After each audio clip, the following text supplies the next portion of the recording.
हर शहर की एक पहचान होती है। मुंबई की पहचान थी उसकी रोशनी, उसकी रफ्तार और उसका लाजवाब हौसला। अरबियन सी के किनारे बसा यह शहर कभी सोता नहीं था। रात हो या दिन, मुंबई हमेशा जागता और चलता रहता था। सड़कों पर ट्रैफिक की आवाज, होटलों की चमकती रोशनियां और लोग अपनी जिंदगी के सपनों में मसरूफ। लेकिन 26 नवंबर 2008 की उस गहरी रात ने मुंबई की तारीख को हमेशा के लिए बदल दिया। रात धीरे धीरे गहरी हो रही थी। गेटवे ऑफ इंडिया के पास खड़ा iconic Taj Mahal palace hotel अपनी पूरी शान से चमक रहा था। अंदर मेहमान शानदार डिनर कर रहे थे, कुछ बिजनेस मीटिंग्स में थे, कुछ अपने परिवार के साथ खुशियां मना रहे थे। किसी को जरा भी अंदाजा नहीं था कि समुंदर के अंधेरे से मौत उनकी तरफ बढ़ रही थी। अंधेरे समुंदर में इन्फ्लेटेबल बोट्स मुंबई की तरफ चुपके से बढ़ रही थीं। रात के सन्नाटे में सिर्फ लहरों की आवाज गूंज रही थी। उन बोट्स में बैठे आतंकवादी एक खौफनाक मिशन लेकर आए थे और कुछ ही देर में मुंबई की सड़कों पर तबाही का तूफान आने वाला था।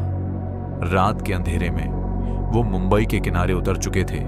उनके कंधों पर भारी बैग्स थे और उनमें छुपा था हथियार और एक्सप्लोसिव्स। शहर अभी भी अपनी नॉर्मल जिंदगी जी रहा था, लेकिन खतरा अब बिल्कुल करीब आ चुका था। फिर अचानक गोलियों की तेज आवाज ने मुंबई की रात की खामोशी को चीर दिया। लोग भागने लगे, चीखें गूंजने लगी और हर तरफ अफरा तफरी मच गई। ताज होटल के बाहर पैनिक फैल चुका था। कोई समझ नहीं पा रहा था कि आखिर हो क्या रहा है। अंदर की सिचुएशन और भी ज्यादा भयानक थी। मेहमान टेबल्स के नीचे छुप रहे थे, परिवार कमरों में बंद होकर एक दूसरे को संभाले हुए थे। कॉरिडोर्स धुएं से भर चुके थे।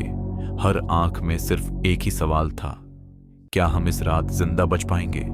मोबाइल फोन्स लगातार बज रहे थे। लोग अपने घर वालों को आखिरी बार आवाज सुनाने की कोशिश कर रहे थे। कुछ लोग रो रहे थे, कुछ चुपचाप अंधेरे में दुआ कर रहे थे। हर गुजरता मिनट डर को और गहरा बना रहा था। लेकिन उस अंधेरी रात में इंसानियत की रोशनी भी चमकी। ताज के बहादुर स्टाफ ने अपनी जान की परवाह किए बिना मेहमानों को बचाने का काम शुरू किया। उन्होंने लोगों को सेफ जगहों तक पहुंचाया, बच्चों और बुजुर्गों को संभाला। आग, धुआं और खतरे के बीच भी उन्होंने हिम्मत नहीं हारी। कई स्टाफ मेंबर्स दूसरों की जान बचाते हुए खुद शहीद हो गए। उनकी ये कुर्बानी आज भी याद की जाती है। पूरा देश टेलीविजन स्क्रीन के सामने बैठा मुंबई को देख रहा था। हर न्यूज चैनल पर सिर्फ एक ही तस्वीर थी, जलता हुआ ताज होटल। आग की लपटें आसमान को छू रही थीं। मुंबई, जो कभी नहीं रुकता था, उस रात गहरी चोट खाकर जख्मी हो चुका था। जब सिचुएशन पूरी तरह कंट्रोल से बाहर हो गई, तब बुलाया गया नेशनल सिक्योरिटी गार्ड यानी एनएसजी को। ब्लैक कमांडो यूनिफॉर्म्स में ये वीर सोल्जर्स ऑपरेशन जोन की तरफ बढ़े। सबको पता था अंदर हर कदम पर मौत का खतरा था। ताज के अंदर एनएसजी का ऑपरेशन शुरू हो चुका था। Commandos floor by floor, room by room आगे बढ़ रहे थे। धुएं से भरे कॉरिडोर्स, टूटी हुई दीवारें और हर कोने में खतरा। लेकिन ऑपरेशन रुक नहीं रहा था। एक एक करके मेहमानों को बाहर निकाला जा रहा था। हर बचाई गई जान के साथ उम्मीद की एक नई किरण वापस लौट रही थी। कई घंटों के दर्दनाक इंतजार के बाद ऑपरेशन अपने आखिरी चरण में पहुंच चुका था। बाहर पूरा देश सांस रोककर दुआ कर रहा था और फिर गोलियों की आवाज धीरे धीरे खामोश होने लगी।